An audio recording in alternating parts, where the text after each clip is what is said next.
Afu akomeje kurira imbere ya kamera ubwo atangaza ko abantu bamwifuriza gufungwa ntacyo bazamutwara. Yagize ati ntibiriya ndirimbo iteje ikibazo mu Rwanda hari ubutabera nibamamagara njyewe nzabitaba nje gusobanura uburyo nakoze iriya ndirimbo yanjye. Nitwa Biwiti, kanda subscribe ube umunyamuryango mugari w'uyu murongo.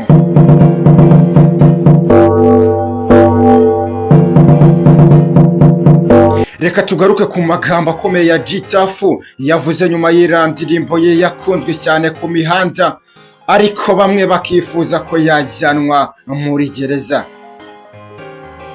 Ubwo yaganiriye n'abanyamakuru batandukanye yatangaje ko iriya ndirimbo ye itateza ikibazo mu Rwanda, kuko ngo mu Rwanda hari izindi ndirimbo zakozwe cyane n'abahanzi batandukanye ziri mu bwoko bw'ibishego. Muri izo ndirimbo yatangajemo nk'indirimbo y'umuhanzi Davis D yitwa Ifarashi, arongera avuga ku ndirimbo yitwa Ntiza ya Bruce Melody afatanyije na Mr Kagame. Atibagiwe n'indirimbo yitwa Akinyuma nayo ni ya Bruce Melody. Ati burya bafunga indirimbo nyinshi cyane, ati ntabwo bakwiye kuvuga ku ndirimbo yanjye gusa. Ibi yabigarutseho ubwo yumvaga nta kibazo indirimbo ye ikwiye kuba yateza mu maso y'abantu. Ibi byose byabaye ubwo yakoze indirimbo ikagenda ikamamara, ugasanga ku mihanda yakunzwe ku buryo butangaje. Abana bato bagakomeza kuyibyina ndetse n'abandi bantu ku mihanda bagakomeza kubyina indirimbo yitwa Aragitosa. Aho bari hose bagakomeza gucanga indirimbo ku ma TikTok, ku mbuga nkoranyambaga zitandukanye, bagakomeza kwikorera ama-challenge. Gusa bamwe bakaba bamwifuriza gufungwa na RIB, bati RIB ikwiye kubyinjiramo ngo kuko iyi ndirimbo ya Gitafu ntabwo irimo ubutumwa bwigisha ibintu byiza. Gitafu mu gahinda kenshi cyane. Reka tugaruke ku magambo yatangaje aho yabajwe ibibazo bitandukanye, bimwe bikaza no kumukora ku mutima agaturika akarira.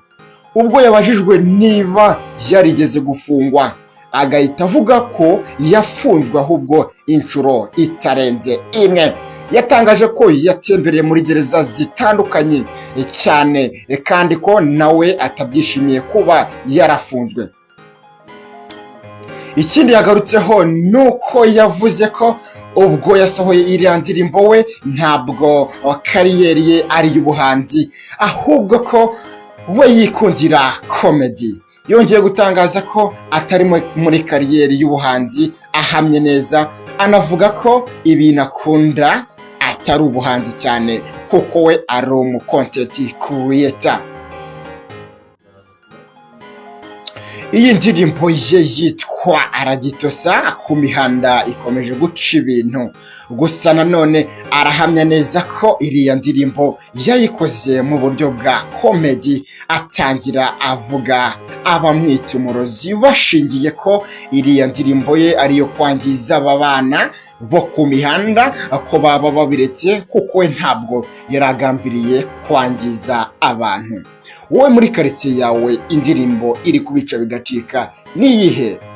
Ikindi cyaje gutungurana nuko yavuze ko atari yizeye ko iriya ndirimbo ye yakamamara bikagera kuri uru rwego. Gitafu yavuze ko hari umuntu wigeze kumubwira ko yababajwe n'iriya ndirimbo bitewe n'uburyo abahanzi batandukanye bakora indirimbo kandi zibahenze ariko ntizizamuke ku rundi rwego. Bati ni gute wakora indirimbo y'ibihumbi 5 gusa noneho ejo ugasanga yageze ku mihanda? Mu marira menshi cyane no mu kiniga gitangaje, Gitafu yatangaje ibi byose atameze neza. Ubwo yabajijwe impamvu yavuze ko ubwo yakoraga iriya ndirimbo yitwa Aragitosa muri iyo minsi aribwo bari bamaze kumwiba ibihumbi